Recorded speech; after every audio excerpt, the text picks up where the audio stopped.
తెలుగు రాష్ట్రాల్లో మరొకసారి ఈడీ సోదాలు సంచలనం సృష్టిస్తున్నాయి. 15 బృందాలతో అధికారులు మెరుపుదాడులు చేస్తున్నారు. ఢిల్లీ నుంచి వచ్చిన ప్రత్యేక ఈడీ బృందాలు ఎన్డీపీఎస్ కేసులో సోదాలు నిర్వహిస్తోంది. హైదరాబాద్ లో నమోదైన కేసులు బెంగళూరులో తనిఖీలు చేస్తున్నారు.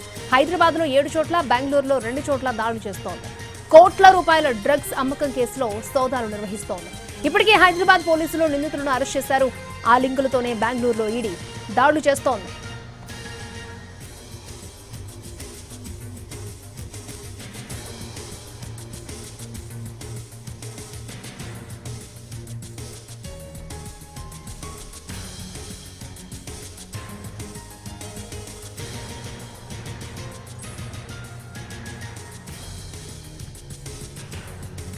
తెలుగు రాష్ట్రాల్లో మరొకసారి ఈడీ దాడులు సంచలనం సృష్టిస్తున్నాయి. 15 బృందాలతో అధికారులు మెరుపు దాడులు చేస్తున్నారు. ఢిల్లీ నుంచి వచ్చిన ప్రత్యేక ఈడీ బృందాలు ఎన్డీపీఎస్ కేసులో సోదాలు నిర్వహిస్తోంది. రైట్, ఇదే అంశానికి సంబంధించి మరిన్ని అప్డేట్స్ మా ప్రతినిధి రవి మనకు అందిస్తారు. రవి, అక్షయ్, ఈ రోజు ఈడీ ఆఫీస్ నుంచి ఉదయం తెల్లవారుజామున 5 గంటలకే దాదాపు 15 టీమ్స్ వరకు వెళ్ళాయి. సిటీలో ఉన్నటువంటి పలు ప్లేసెస్ లో సోదాలు నిర్వహిస్తున్నారు. అయితే నిన్న బెంగళూరులో కూడా సోదాలు జరిపాయి.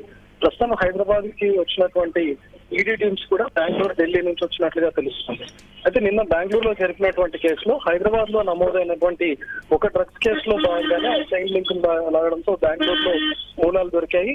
ఇందులో భాగంగానే బెంగళూరులో సోదాలు నిర్వహించారు. సో ప్రస్తుతం వచ్చింది కూడా బెంగళూరు టీమ్సే కాబట్టి ఈ కోట్ల రూపాయల విలువైన డ్రగ్స్ కేసుకు సంబంధించి ఈడీ సోదాలు జరుగుతున్నాయని అయితే ప్రస్తుతానికి తెలుస్తోంది.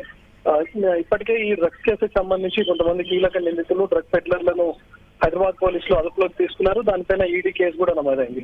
పెద్ద ఎత్తున మనీ లాండరింగ్ జరగడం, అందులోనూ ఈ డ్రగ్స్ పెడ్లర్లుగా ఉన్నటువంటి వాళ్ళు, అదేవిధంగా కన్స్యూమర్లుగా ఉన్నటువంటి వాళ్ళు, కొంతమంది ప్రముఖుల పిల్లలు కూడా ఉన్నారు. దానిపైన నమోదైనటువంటి కేసులో మూలాలన్నీ కూడా బెంగళూరులో ఉండడంతో బెంగళూరులో నిన్న 7 చోట్ల, హైదరాబాద్ లో 2 చోట్ల సోదాలు జరిపారు.